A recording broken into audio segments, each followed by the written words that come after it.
I don't want to hear another word about hair or hairdressers. What's the opera about? It's all about a hairdresser. I can't help it. I didn't write it. Hello, and welcome to Season 4 of How Would Lubitsch Do It?, a podcast in which we discuss the works of director Ernst Lubitsch, one film at a time. It's 1930, and Katharine Coldiron joins us to discuss Monte Carlo. Come visit ernstcast.com if you'd like show notes, resources as to where you might find the films we'll be discussing, a link to our Discord, or just to say hi. Hello, everyone. We are here talking about Monte Carlo with Katharine Coldiron, who you might know from such books as Junk Film, Why Bad Movies Matter, a dive into what you call trash culture and bad cinema that is quite generous with a loving heart. Thank you for coming on this podcast. Oh, I'm so happy to be here. Thanks for having me. Of course. And we are here discussing Ernst Lubitsch's second musical, Monte Carlo. Those of you who were here last week remember our discussion on Love Parade, starring Maurice Chevalier and Jeanette MacDonald. Jeanette's back, Maurice is gone, and has been replaced with Jack Buchanan, character actor. Before we get into that, though, I'd love to ask you, Katharine, your own kind of relationship with Ernst Lubitsch. I was very surprised when I found out that you were doing such a deep dive on him, because if I was going to pick someone from that era in that space to do a deep dive on, it would be Billy Wilder, 100%. So it's interesting to me that you picked him, and it's interesting to me to learn more about him. All that said, I have enjoyed some of his films. I think I slightly prefer Preston Sturges, and I hope that that will make for an interesting episode as opposed to a crappy episode. Oh, it's all good. I always like to make sure that with all different kind of viewpoints on Lubitsch on this. But yeah, Monte Carlo is of Lubitsch's 5 existing musicals, those being Love Parade, this, 1 Hour with You, Smiling Lieutenant, and The Merry Widow. Monte Carlo is, I would say, like it's hard to say by far because we're talking about 5 relatively obscure films, but it's of these 5 films, which are in a canonically fairly forgotten in the Lubitsch canon, of which Lubitsch is a fairly forgotten director. This one is the most forgottenest. And I chalk part of that up to, I think it is maybe by a hair the weakest of the 5, but also because I think a lot of people's way into these films is Maurice Chevalier and Jeanette MacDonald, that pairing, one or the other. Maurice probably having a bit more of a cultural footprint these days, which again, we are comparing the opposite of superlatives here in terms of the footprint. But it's a film that comes at an interesting time in Lubitsch's career, because the big news is that he has just broken up with his screenwriter, Hans Crowley, who has been with him his whole career. As we've alluded to in previous episodes, Hans ran away with Lubitsch's wife. In 1930, there was a divorce. It's a whole sad story that I won't recount here. Scott Eyman recounts it very well in his book. But long story short, Lubitsch is out his main collaborator and into this kind of void. And so for this film, we have the writer Ernest Vida working with Lubitsch on the script. And I think I would say that, this maybe isn't a sterling example of their collaboration. And Vida is often written off in virtually everything I've seen written about him as slightly an empty suit. Lubitsch's next big writing collaboration would be Samson Raphaelson, who wouldn't come into the picture until the next pair of films, The Smiling Lieutenant and Broken Lullaby, which were written in the reverse order they were released in, so it gets a bit, the chronology gets confusing. What's the logline here? I should get to it. We have an early pre-code musical. This is the second of Lubitsch's kind of slightly parodic takes on the operetta form. At this point, we have basically 2 dominant forms of musical in Hollywood, the operetta and far more commonly, the revue style musical, right? Like Gold Diggers of 1933, musicals where all of the music is diegetic. It takes place on stage.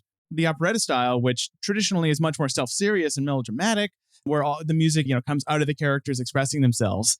And here we have a musical where, each musical number kind of extends from a need to kind of explicate character changes, right? Or plot turns, right? The first musical number is that very juvenile number where the jilted fiance, who, we're supposed to kind of look down upon as this rather fey dandy-ish figure, has the memorable line, he's a simp, he's a simple-hearted man. I have a nasty temper, though I keep it in control. For after all, I really am a simple-hearted soul. He's a simp, he's a simp, he's a simple-hearted soul. It's actually not the first the first musical number is all of the wedding guests singing.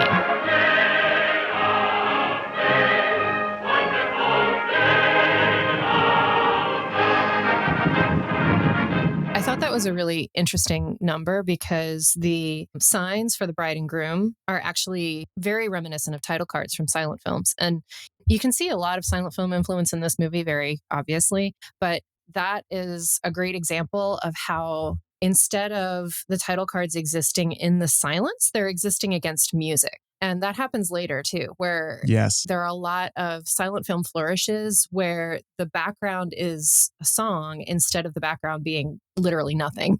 Yeah. I'd love to hear more about that kind of silent film influence here, because I completely agree. You know, the way this film is staged really is reminiscent of like that kind of mid-20s silent style that Lubitsch was told to get part of. There's a lot of that. And not just stylistically, but also the actors are clearly adapting themselves to sound film, the way that they stand and the way that they move their faces. Buchanan in particular, very much silent film influence. I also noticed that there's a lot of use of vertical space instead of horizontal space. And one is typical of sort of early Hollywood. And then as you move into sound films, it becomes more about medium shots and less about kind of showing the people down here at the bottom and then the giant, 1930s sets. So there's that. But it's interesting to me just because it's so early. This is a great example of kind of what was promised was the movies talk now. Instead of completely transforming the way that films are made, let's just have them open their mouths and speak. I think too, we can see a lot of that early sound film, almost, I would say, stiffness in the camera direction, right? The Love Parade was entirely recorded live on stage, right? All the musical numbers, the audio quality reflects that. The big thing I'm noticing is the lack of camera movement. There is a staginess to how the actors kind of play for the camera. The classic two shot in this film is both kind of actors facing the camera almost, but turned towards each other with their heads. It's very presentational. And the camera, I think there's maybe like a half dozen camera moves in this whole movie. Yeah, it's not frequent. It does remind me a lot. I mean, one of the things that I've studied more carefully than other things about early film is the difference between Buster Keaton and Charlie Chaplin, and how Chaplin is basically making vaudeville and Keaton is making films. And this was a good example of vaudeville style filmmaking, as opposed to using the full potential of film to tell your story. There was a little bit of that, the camera panning up from one hotel room to another, but there was a lot more of it in the Love Parade, I think. Even though I didn't like the Love Parade as much as I liked this, but I did think that it was a little bit more ambitious technically. Monte Carlo is odd to me because, the Love Parade, if we compare that to Lubitsch's later silence, like it's especially Eternal Love, which again, Eternal Love is not a very good film, but the camera moves a lot in that. There are some very ambitious crane shots. And as soon as 1932, we'd have lots of ambitious shots in something like Trouble in Paradise, especially, by 1934, he's moving all over the place in The Merry Widow. But this is kind of a brief interregnum of stasis between those two things. This film, I would agree, is even more static and less visually ambitious than The Love Parade, with the one exception of that shot you point out, which I'm glad you pointed out, because that is the first of what would become a motif in Lubitsch's films, that pan or dolly or tilt from one balcony to the other. I think he would not necessarily improve on it, but the iconic version of that shot kind of appears in Trouble in Paradise, where it goes laterally and vertically from one to the other. It's tremendously thrilling. In this, it's a bit more utilitarian, but in the context of the film, you're like, oh my gosh, this is quite, especially because it's on a real set. It's on a model. They're actually booming that camera from a pretty great height. And I'm curious, this is something that I don't altogether know. It's usually my place to say, do you realize how large cameras were in the 30s, 40s, 50s? But now I'm actually asking you. Presumably, because The Love Parade was made first, he had to deal with giant cameras that you can't move around very easily. And then in Monte Carlo, it's like he's switching back to, oh, it's too much. The cameras are too big. I can't move them very much. So let me make this static film. Yeah, in this case, the cameras are in these giant blimps. In The Love Parade, they were in a soundproof booth. But I think it's also no coincidence that the camera never really moves during musical numbers. Vaudeville. Yeah, but there is still a lot of dynamics Lubitsch creates from cutting from one thing to the other, I find. Like, there is that wonderful scene where Jeanette is in a train. She's singing Beyond the Blue Horizon. And, it cuts from her with the nice, beautifully projected rear moving background to the wide shot of all the farmers singing.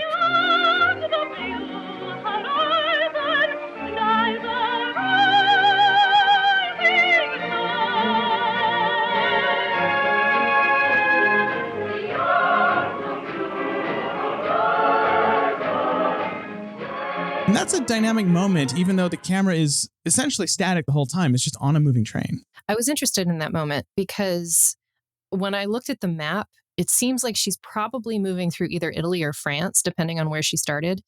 And what sort of peasants are these supposed to be? Are we supposed to take some kind of class lesson from this, or they're just convenient? I don't know. It was interesting to me to look at that and think about how you could pick it apart in a more politically conscious movie. But then I did peek at your notes for this, and you did seem to want to talk about class a little bit between the Count Duke situation. Yeah, there's the class and gender stuff in this film is really interesting. I mean, Lubitsch is a fertile ground for gender play, going back to I Don't Want to Be a Man. But in this case, it's really tied in with class, where you have Jack Buchanan, who is a very fey presence compared to Murray Chevalier, he's very goofy, but I think he clearly is trying to project this like masculine, the kind of chauvinistic kind of thing in every movie he appears. But Jack Buchanan is a bit more like, he almost seems like a character actor you'd cast as like a British dandy. But in this case, he plays a count who is deliberately pretending to be a servant.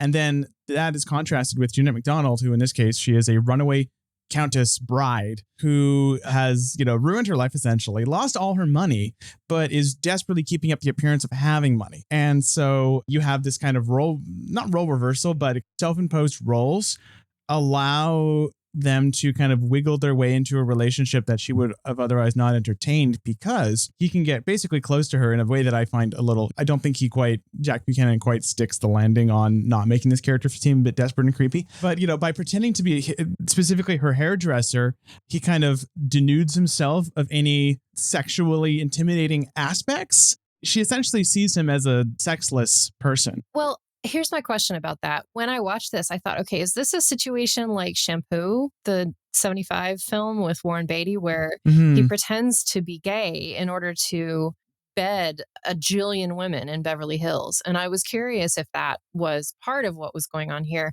that hairdressers were generally considered to be not interested in women, let's say. Yeah. And that's what he was going for. The class thing is there too, but I kept noticing this movie having unbelievably naughty things in it by today's standards that I could excuse as innocence or as double entendres. The song "Trimmin' the Women," I was like, I love that song. That doesn't mean what you think Beautiful. It means, guys. Here's the lucky devil, and I surely envy him, for his store of inside information. He is in his glory when a lady wants a trim. Her work to me is like a recreation.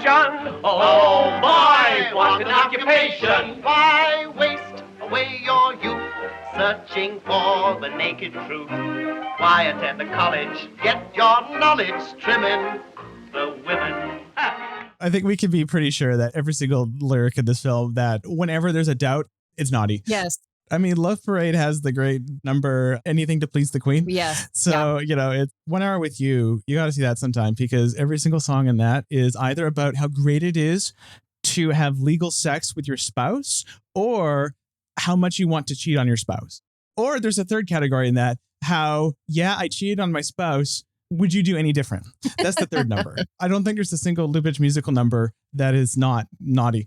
But I do think that you're getting at a slight mixed message this movie gives. And I think that this is the movie's detriment, where there's so much queer undertone to the way that Buchanan dresses himself up as a hairdresser. And I do think that connection between him being a hairdresser and her kind of feeling comfortable around him, because I think there's this subtext that she assumes he's not interested in women. She comes out and she's in her negligee. She's taken off her robe because she feels like she can kind of basically be nude around him. And they're singing these raunchy songs in the next scene where they're basically singing about how much they basically want to bone. I do think that this gets at, especially in the Jeanette MacDonald character, Helen, she seems incoherent in what she wants. And the plot is essentially driven by her character's desires and inner conflict. And I don't think that ever really resolves itself successfully. The way that I looked at these two movies is distinctly different from the way that you do. Granted, yours is probably the correct way, but I felt like in Love Parade, the intention was for Maurice Chevalier to be the main character. And it was Jeanette MacDonald's first movie. So I'm sure that she wasn't feeling particularly confident to stand up against this incredibly famous musical star. But I felt that he was not interesting. And maybe that's just a matter of me not being interested in or attracted to Maurice Chevalier. But I didn't care for him much. And then in this movie, this is much more McDonald's movie. And her confidence is higher. She's much more charming. And I think she's not just more charming than herself in the prior film, but I find her more charming than Chevalier. And for that reason, I thought this movie did a lot more with her as an actress, also her character. I thought Buchanan was fine. I didn't really. I mean, he reminded me of a kind of handsome stiff that you would see in a comedy against somebody like the clown, against Buster Keaton. You'd have like this stiff who was going to win the girl. And it's fine with me because it's not really his movie, even though it seems like it is. It's her movie. She's introduced way earlier, too. I thought of her much more as a Barbara Stanwyck screwball character. And for that reason, I liked her a lot more. I do want to separate out my feelings from the character from, I think Jeanette's amazing in it. Like, become a big fan of hers in the 5 or 6 musicals I've seen of her. And just Jeanette is mostly known for her Nelson Eddy musicals much later. And those are just a bore. But Preco Jeanette is just, she's so great in this. And you can tell how much more confident she is. To talk about the Love Parade briefly, I completely agree in that was my first encounter with Maurice as well. And it took me about 5 films for me to go, okay, I dig this guy. And I still don't really dig him in the Love Parade because his character, especially in hindsight, having seen the whole film, is just this vessel for, I think, the single most chauvinist ending of Lubitsch's whole career. The film kind of affirms his attitudes, and I wasn't expecting that. I think he doesn't appeal to me for the same reason Dean Martin doesn't appeal to me. I'm just like, you look like a scumbag, and I don't want to be involved with you. Yes. Appropriately. The best, I think, Maurice Chevalier musical, which in my opinion is The Merry Widow. It's one of my favorite movies. That film is entirely about how his character is a scumbag and taking him to task for being a scumbag. I do want to shout out to Buchanan's robe with this gigantic pair of scissors on the pocket. It's so big. It's like the size of his torso. She has beautiful costumes too. I'm used to the costumes in the middle 30s, like those gowns that Ginger Rogers wears in her films. So I'm spoiled for that. But her costumes are really nice for this moment in film history. This film, too, is interesting because you still have the focus on what was pop music in the 30s, this kind of like trimming the women, Mm-hmm. But the film, I think, notably ends on a meta acknowledgement that this is all based on the operetta form because you have an actual opera that, the entire climax is premised upon this opera that mystically reflects the plot of the movie. I loved that. To me, it was a meta acknowledgement of the way that art works for us, the way that we can see ourselves in characters and use performances to make sense of our own lives and loves. It weirdly ties together. It manages to almost, in my opinion, tie together the film's thoughts on class, where in the opera, which is coded as this very old-timey thing, right? In the film, it's not like some modern piece. It's an old piece, clearly. It's written for the film, but pertaining to be an old piece. And you have this acknowledgement at the end of that opera within this film. The barber and the countess could never be together. The countess didn't actually love the barber for who he was now that he's revealed to be a count, which again exactly maps onto the plot of this movie. And, and then you have a more modern attitude circa 1930 of Buchanan going, you know what, to hell with it. We love each other. Again, I keep going back to the Love Parade, but there's so many similarities. I loved that he forgave her for her snobbishness, which is a completely different thing than a queen acting like a queen and having to be forgiven for it. It's not the same thing. Yeah. I just appreciate that was what was going on. I also love that he didn't want to see her suffer, but was also kind of getting a kick out of how much she was into the opera, that, he kept smiling in between and being like, oh no, I must go. And I thought it was a delight. I was going to bring this up earlier. I'm surprised that Lubitsch was working with a new screenwriter here because I found this movie really sharp and funny in a variety of different ways. The bit when in the very beginning when she's walking along and he's chasing her and she puts the feather fan in his face, like I thought that was just really cute. Some of her lines were just wonderful. And the sense of the women being swept away by their own situations when the Duke is explaining the opera to her and she says, oh, she'll regret it. And it's because she's transmuting her own situation onto this character in the opera. And that is an attitude and a way of endearing us to female characters in rom-coms that persists up to today. And I thought it was a fine screenplay comparatively. I'm surprised that this was a new thing for him. Either that or he did not know how poor the previous screenwriter was that he was working with. Well, the funny thing is, Vida did also work on Love Parade, but Lubitsch didn't consistently work with Hans Crawley throughout their collaboration. Especially Hollywood was pressuring him to work with Hollywood screenwriters instead of the guy he brought over from Germany. But yeah, there's so many interesting threads that go into why Lubitsch was so peculiarly good at transitioning to sound, why it was so smooth for him. It's relatively rare, of course, for film directors to just immediately glom onto sound and go, wow, they understand the format. Well, the format was changing as they were trying to adapt. I mean, it's one of the things that's interesting to me about this period in film history is how awkward it is and how you can only figure it out once. In particular, I felt like this musical was nowhere near the typical genre and format of musicals as they came to be. How MGM musicals became sort of the gold standard and how that happened over the course of the 30s is fascinating to me. And the fact that this is so early makes us go, oh, ugh, eek, this is awkward. But it's also watching something develop in real time, watching something come to be a standard just from watching the film. Mm-hmm. That's amazing to me. I think part of what made Lubitsch so good with dialogue immediately is his better silent films. They're so quotable. Like you can watch The Doll from 1920 and immediately go, wow, like there's lines from this that I remember, even though they're just written on title cards. In Lady Windermere's Fan, he threw out all Oscar Wilde's material and with his writers wrote totally new title cards that had very little to do with the source material. And they're all incredibly witty. And you can feel that transmuted here to just sound. I mean, it's denser, of course, because there's far more dialogue than in a silent film. But it immediately, I feel like he had a toolkit. And additionally, I think he was canny enough to go to basically codifying the operetta form musical for cinema. Like The Love Parade, it was key in establishing certain trends that would carry forward. And there's so many other musicals he didn't direct from this era that are clearly Lubitsch adjacent. No one appears at any point in any Lubitsch musical to be taking their situation that seriously. So there is that lightness of touch combined with that sort of basic format of characters expressing themselves through song that he kind of really helped pioneer too. Something that I am not sure whether this is a useful thread of conversation is... Oh, everything is. I've maintained for a long time that stage and theater and cinema are farther apart than anyone likes to admit they are. They're farther apart than, for instance, novels and cinema, because you can see every moment of a stage performance that you're in something artificial. Whereas in a film, you sit down to kind of put yourself in for something that moves in 3 dimensions. Cinema is movement in space and time in a way that stage is only movement in time.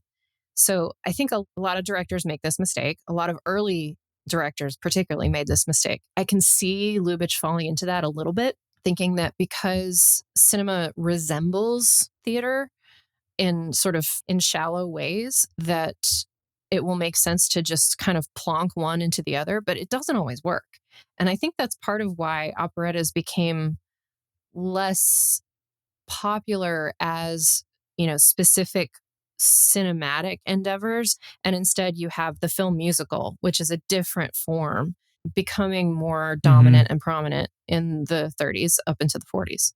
And what would you say are the key differences between this kind of operetta style and the movie musical that would become dominant? When I think of movie musical, I immediately think of like the Free Unit stuff, which a lot of that is kind of review style, but a lot of it isn't as well. Or, the big ones, like the big adaptations of the Broadway shows like Sound of Music, West Side Story, etc. Well, Sound of Music is a great example because it locates the play in a very specific place. I mean, it's shot on location, so you can see that you're in Salzburg. And the way that it uses the camera, especially in like the 16 going on 17 number, is you don't just have it sitting back and looking at the whole stage the way that you would have in a Chaplin film.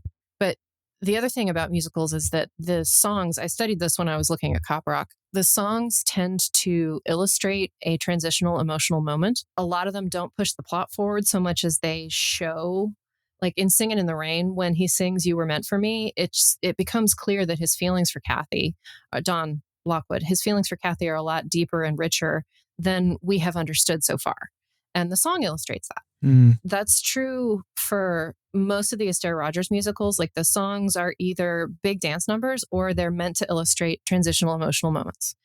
And that's just not true for an operetta where you're singing for the fun of it because you enjoy singing. And so you want to tell some of the story while you're singing. Sometimes they express emotions, especially in the sort of the back third of this film. They sing to each other so freaking much, and they just can't stop expressing their emotion of, feelings for each other. I love you, I love you, I love you, back and forth a million times. But there's also this sort of opening number of the bride and groom exist and we are here to watch them. That's much more informational than it is emotional. The Merry Widow, which we haven't gotten to yet, but I talk about it a lot. The first half of it is essentially an operetta, and then the second half is a movie of dances. No one really sings in the back half. It's all dance. And I almost feel like that's Lubitsch's transition to the movie musical that he never followed up on because he stopped making them. But that's really interesting because, operettas are often thought of as the kind of link, the middle ground between opera and musical theater. I have a lot to say about this. Please do. So opera, the way that it works is you have the arias and you have the recitative. That's not true for all opera across the world, but the arias are the songs and the recitative is like how you unspool the plot while still singing. Mm-hmm. And in musicals, generally that splits off into songs and dialogue. But in operetta, you have light numbers and you have emotional numbers. Like I'm thinking about Gilbert and Sullivan and how a lot of their songs are just frippery to talk about characterization or costumes even. They are the link, it's true, but the way that operas operate is more similar to Broadway musicals than it is to operetta, in my opinion. Where the songs exist diegetically, I always find interesting in a film like this, but this film specifically problematizes it a little because, we are trained at this point to understand that when, for example, Jack Buchanan is singing over the phone to Jeanette, it's non-diegetic, right? The song, right? The conversation they're having is diegetic, but the actual singing is not necessarily happening in the world of the film. It is. You said not necessarily. And that's, to me, that's the tension for a musical is like, it's not, I think it's in Swing Time when Fred Astaire sings The Way You Look Tonight. It is diegetic. He sits down at the piano in her hotel room and sings a song to her. Yes. And it's definitely sort of part of the fabric of the thing, but it's because they're both performers in the fabric of the film. So I am curious about how diegetic these songs are in this film. I believe that he is intended to be singing to her in the film, but I also think it's a pleasurable tension that he could not be singing to her in the world of the film. Exactly. And the point where the film puts a fine point on this is the moment when Jack Buchanan, sitting and she walks by, he recognizes the tune she's whistling as the one that he sang to her. So that would seem to imply that this totally happened and he was singing to her over the phone. But it's also a magical world where the cuckoo clock sings the tune that they're singing to each other. And I think that's a sweet, testament to Lubitsch land as opposed to testament to the operetta form. That clock there is a Lubitsch standby where he uses the very faces of a clock and the distance between times to tell a story and to tell us more than just, those times might imply. In Trouble in Paradise, it's a great passage of this. There is some fun Lubitsch object play in this movie. He loves to externalize character behavior and plot points with objects. So, how are we introduced to the marriage? 2 wedding rings on a pillow. How are we introduced to the fact that the marriage isn't going to work out? It rains. Everyone has to put up these black umbrellas. Mm-hmm. How is the kind of moment at which our 2 leads essentially fall in love? We don't see it happen. We see a clock with those bizarre brass playing cuckoo people playing their melody. That kind of offloading of emotional and plot beats to objects is very typical Lubitsch. I have a few random questions about this movie. Mm-hmm. And the top one on my list is, did they bone in the park? The movie suggests that they do not, but the staging suggests that they do. We're still in the pre-code era, but there was still censorship. And this is another case where I think that the idea is to plant that thought in our head while still giving the film plausible deniability that they did not, in fact, have sex out of wedlock. Totally. Yes. Yes, that. Another question is, why does the Duke want to marry her at all? He is a bit of a Lubitsch archetype where it's just the suitor character who shows up in all these movies where they just pursue the lead heroine. This does reinforce the fact that within each of these movies' worlds, in this case, Jeanette MacDonald is like the most beautiful person in the whole world. And so, of course, this emasculated British dandy guy would or a mid-Atlantic dandy would follow her to the ends of the earth, even though it's like their 4th It's the fourth time she's jilted him. The way he pursues her is so lackadaisical. He's just like, oh, yes, I'll go after her in Yeah. a few days. And then, yes, let's go to the opera, I suppose. I find interesting that in almost any other film, I would expect it to get serious at some point, because there's almost always a point at which, you know, the seemingly ineffectual other man in this case, often, you know, in Lubitsch films, it's often the other woman. In the case of like Ninotchka, brings the hammer down and goes, you got to get real, other person, try and pursue our mutual love interest in our triangle we have here. There'll be consequences if you continue, but he never does. Essentially, he's forgotten at some point. As you said, the characters don't take their situations very seriously. And that was part of what I liked about this character, is that he was just sort of pursuing her in between rounds of polo. I liked that very much. Yeah, it's to him, the romance is like on equal ground to probably his equestrian pursuits. Yes. Yes. One thing I forgot, I didn't really mention earlier about this film is that it does continue something that started in Love Parade for Lubitsch, but is just omnipresent in a lot of musicals from this era, is that feels like they're, as a part of kind of inventing the form as they go, they feel so free to just do wacky things with the musical numbers. You have a musical number over the phone. You have a musical number where the characters are eating and just like, you have a musical number delivered from a train with a choir of peasants. I could go on, but it feels like every musical number, they're trying some new gimmick because they haven't settled upon a formula yet. Obviously, I think Love Me Tonight is probably forever will be the peak of this experimentation, where that film just goes absolutely insane. But I love that Lubitsch is still trying to find new ways to sell these musical numbers as a part of this kind of Fantasyland fairy tale where, why not have someone sing over a phone? Yeah, I agree. And it's a shame that MGM took that question as a license to just go bigger, like more and more and more and more. Instead of trying new things, they're just trying more things. We need to talk about The Rabbit of Seville. What actually stuck out to me is the similarities between a lot of the business Jack Buchanan does while failing to cut Jeanette's hair. There's even like a pose he does where he's squirting whatever, on her head. It's shampoo, yeah. Yeah, his pose is identical to Bugs Bunny in The Rabbit of Seville. And I'm just like, was this a reference point for The Rabbit of Seville? Maybe it was. I feel sure that it was. And I only say that because of knowing that Clark Gable munching on carrots and It Happened One Night was a reference for Bugs. So yes, I am sure that is what happened.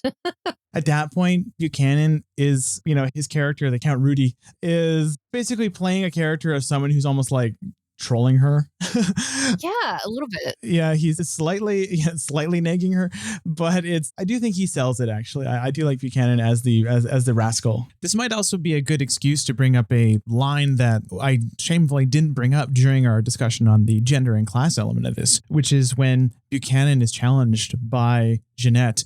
He puts on his, barber's robe and says, "I am not a man." I have so many questions about that. I noted it specifically, but I partly think that all of the meanings of this sequence can't necessarily be parsed out because we don't live in 1930. Yes. I wonder what being a man means in the context of 1930, because that's being a man changes, by the decade these days. So who knows what he meant then? I think the question is whether he meant, I'm not a man because now I'm a servant. I'm not a man because now I'm a queer hairdresser. I'm not a man because I'm not responsible and aggressive. I'm not a man because I'm not a wolf. To me, it seems like there's a bunch of societal mores context that's simply missing for us.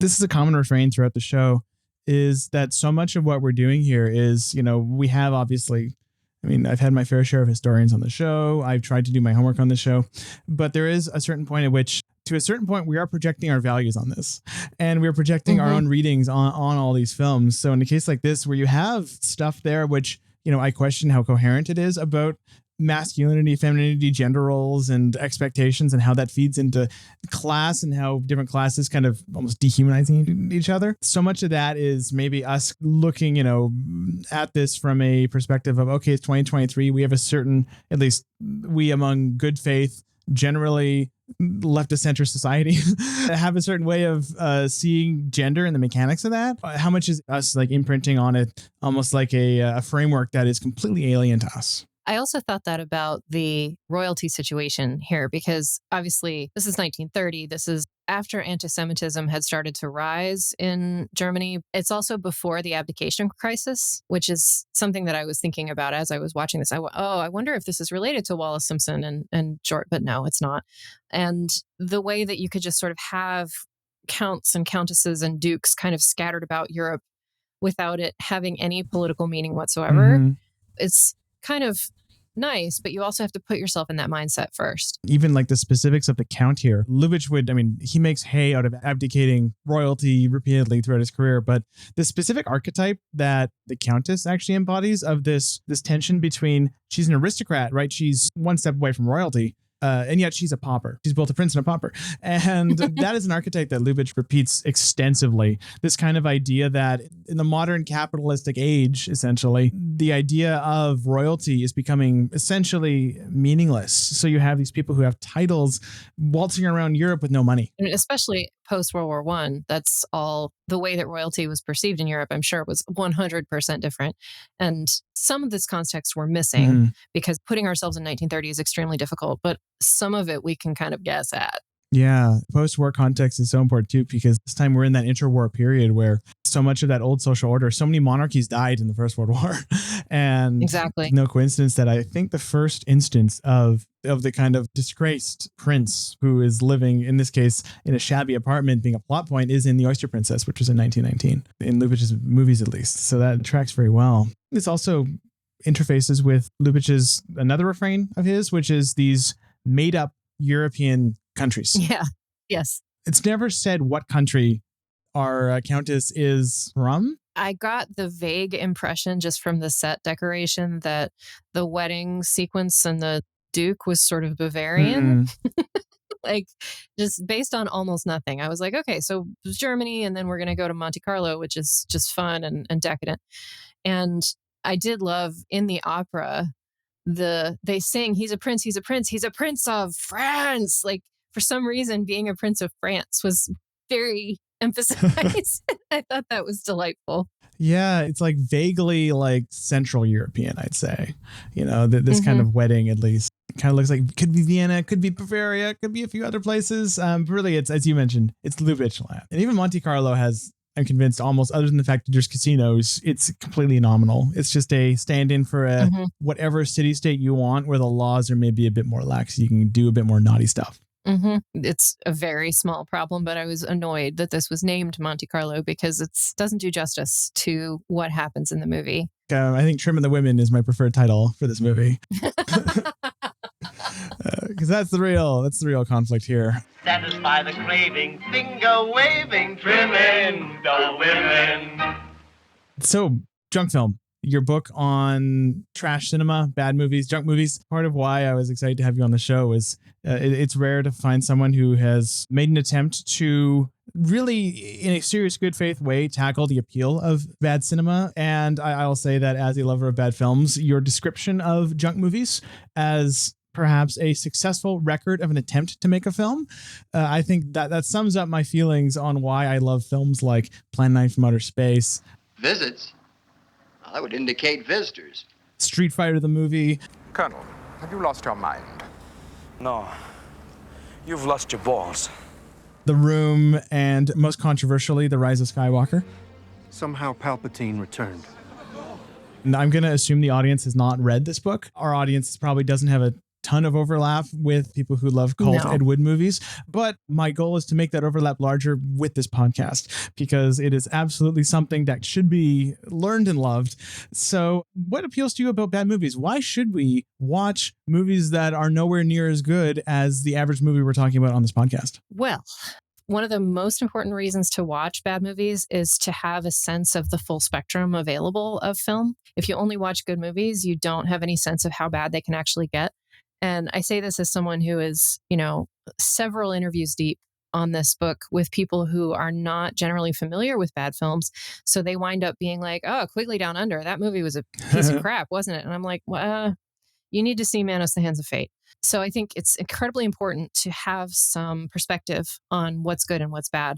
In the same way, I've encountered a lot of bad movie fans who have never even heard of Ernst Lubitsch.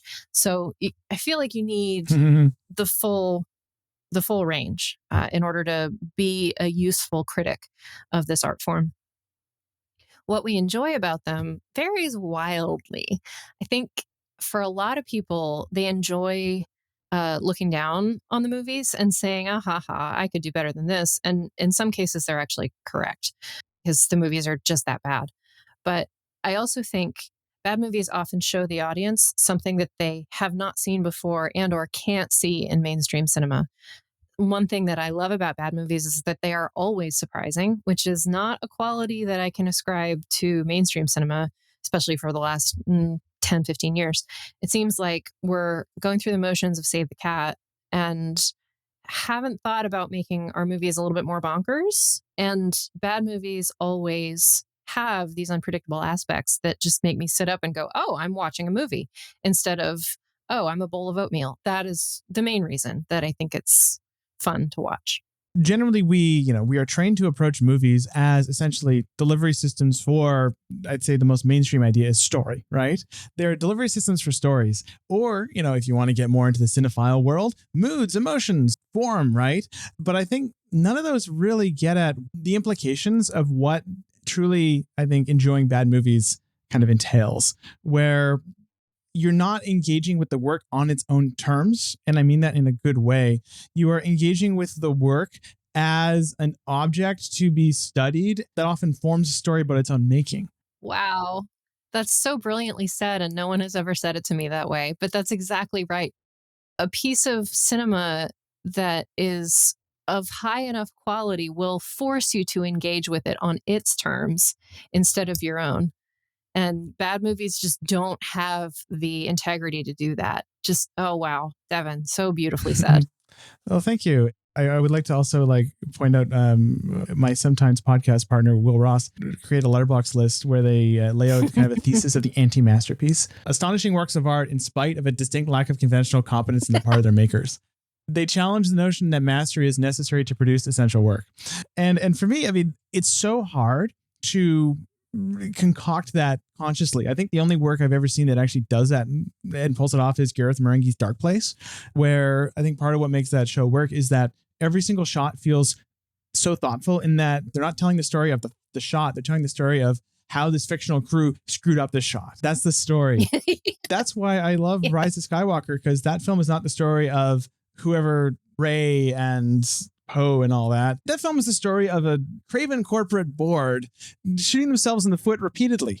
That is the movie to Rise of Skywalker. That's why it's beautiful to me. You use Plan 9, the book, as a record of its own making. Plan 9 to me is like the record of like a scruffy, doe-eyed, Ed Wood, who we all love Ed Wood because he is so sincere and believes in himself. If Ed Wood is like, you can compare the Tim Burton movie Ed Wood, which I think transmutes that into a narrative very well.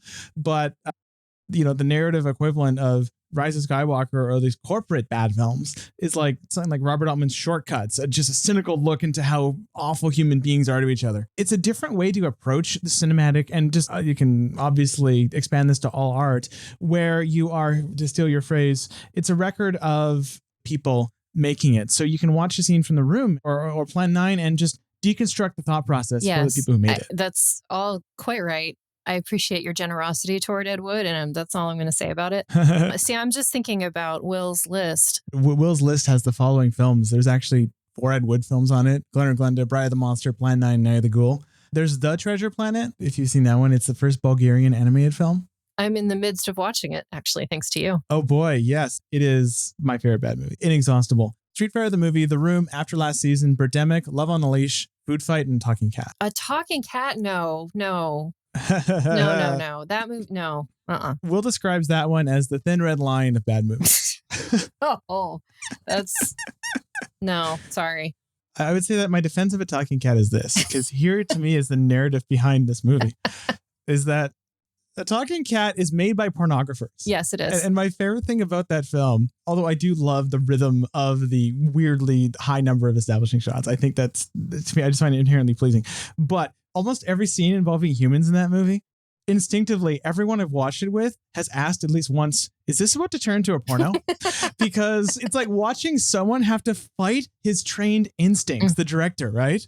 So the film constantly feels like this film for children, I should add. I mean, it's ostensibly for children. Yeah. It feels like someone trying to make a film in a different language they don't speak, because you can feel David Dakota's instincts kick in. It's like that toilet in The Simpsons where it flushes one way and then it reverses.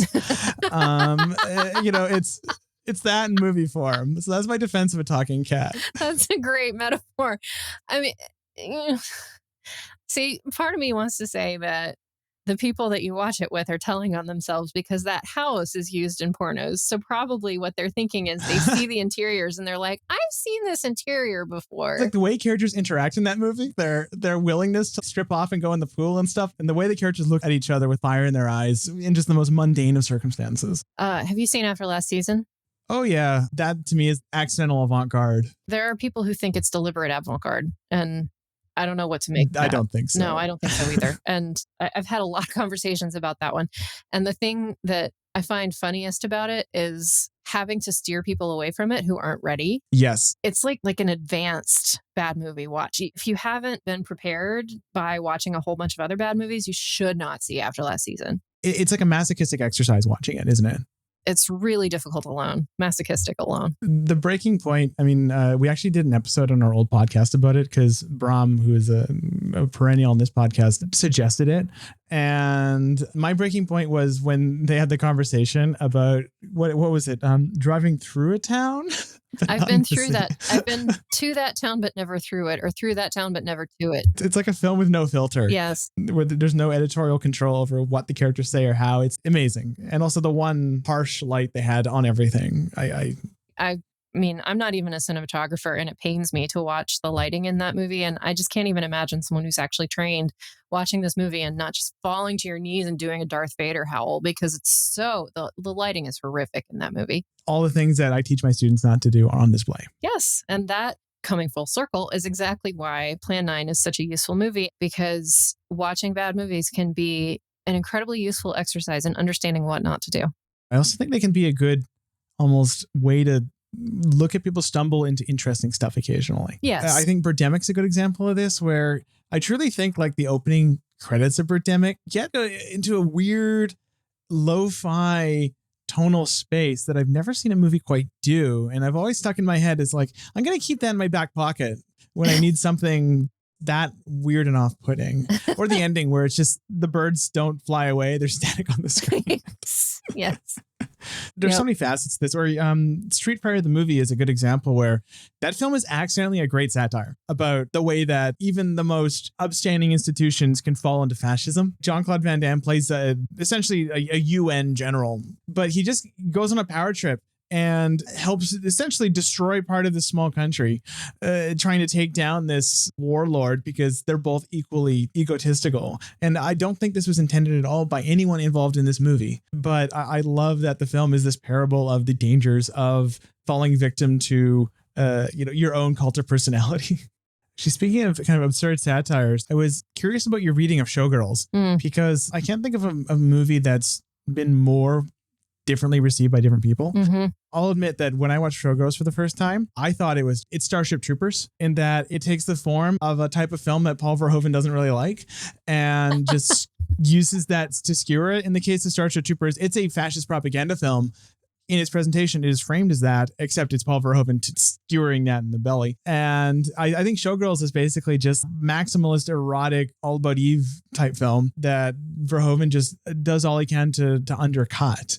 Part of the reason that Showgirls initially failed, in my opinion, is that Americans are really weird about sex, and we don't know that we are. We have this weird Puritan streak that has never really gone away in 400 years. Verhoeven is very skilled, in my opinion, at making movies that are equally entertaining and satirical. And when he did this with violence, it was easily accepted with RoboCop and Total Recall, because the violence is fine with Americans, but sex is not fine with Americans. So when he does the same thing he's been doing, but he does it with sex, it's like, oh, whoa, no, can't do that.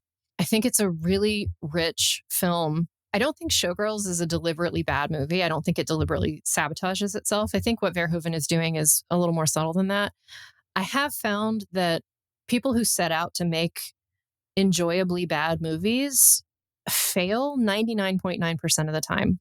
The company, The Asylum, makes movies like Sharknado and Sharktopus and other shark hybrid movies. And they're so cynical that they're not enjoyable. They're just really turgid. Yeah. Like there's no inspiration behind the badness. Yes, that's right. I think you have to have a certain level of a naive wish to create art in order to create an enjoyably bad movie. So if you're going for the joke of being a bad movie, it's not going to come off. It has to be unintentional. Otherwise, it won't work. Your point about the importance of essentially wanting to make a good thing, I think it is really central to, what makes most bad movies work. I always hesitate to make blanket statements because there is the occasional exception to everything. Like Dark Place to me is the big one where I'm like, yeah, that fully works as, I think a really set of talented filmmakers making something bad. Whatever alchemy they had worked. But generally, you got to have that base impulse that we can all relate to, right? That sense of you tried and you failed, but in your failure, there is stuff that is valuable. One of the best things I've ever written is a sentence in the Plan 9 monograph where I say, making things is the second most powerful way to keep ourselves from the void. The value in what is created in a bad movie is multifarious. And to pin it down to, this is valuable because it's a teaching moment. This is valuable because I enjoy laughing at things. This is valuable because someone made something and I am watching the fruit of their labor. It's so many different ways to do it. And to pin it down to, like, Pauline Kael in particular has this one way of looking at bad movies, and I'm not into it. I think that there's this very fine line between, an empathetic appreciation and mocking. And this is where I actually fell off the Room train, for example, where I was early on in the Room's kind of cycle. I think I first watched in 2005 or so, kicked open a door in my head, to borrow a phrase used elsewhere.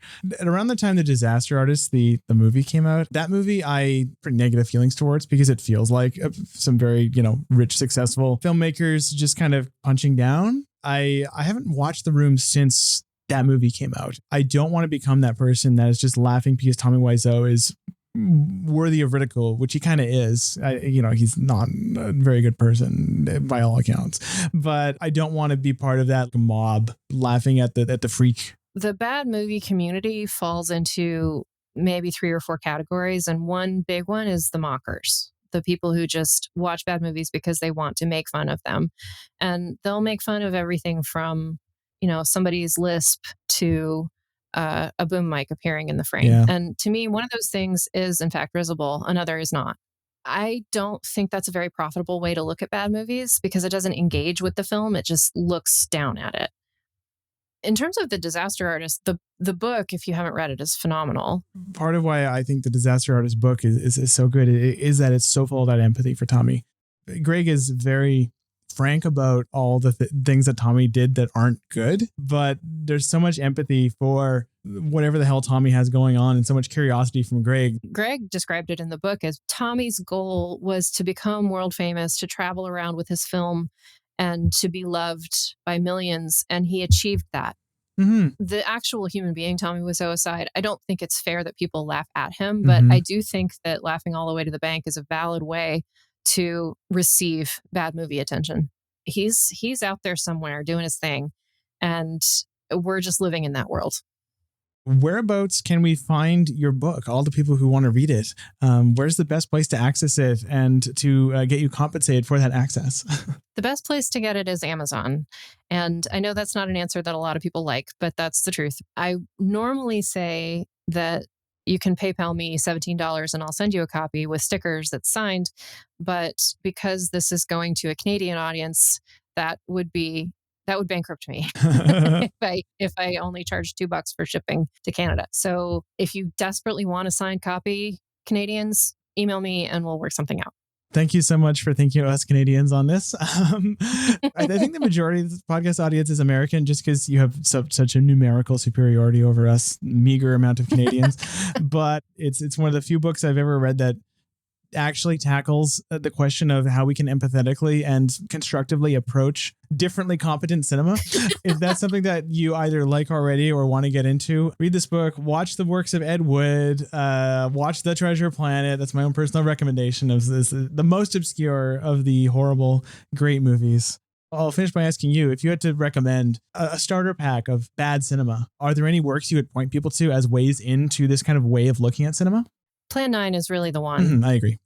There's a reason that it's referred to as the Citizen Kane of bad cinema. That's very reasonable for a bunch of reasons. And if you can find a movie called They Saved Hitler's Brain, it is a very fun, terrible 50s, actually 60s, a sci-fi fantasy, some kind of mashup in which the Hitler's head is in a jar. It's a treat, especially because it was completed in 2 different time periods and it's very obvious which is which. So thank you so much for coming on the show. This has been an absolute pleasure on this smoky climate change day. Thank you so much for brightening our orange weather. Oh, thank you, Devin. This was a real treat. Next week, Jonathan Mackris joins us to discuss The Smiling Lieutenant. Head over to ernstcast.com for information as to where you might find the films we'll be discussing this season and other resources such as show notes and our Discord server. How Would Lubitsch Do It is a production of Moving Image Agency. Sophia Yoon was our dialogue editor for this episode. If you enjoyed this episode, please rate and review us on whatever podcast platform you happen to use. It helps other people find our podcast and therefore find Ernst Lubitsch. We'd like to acknowledge that this podcast was produced on the unceded territory of the Musqueam, Squamish, and Tsleil-Waututh peoples.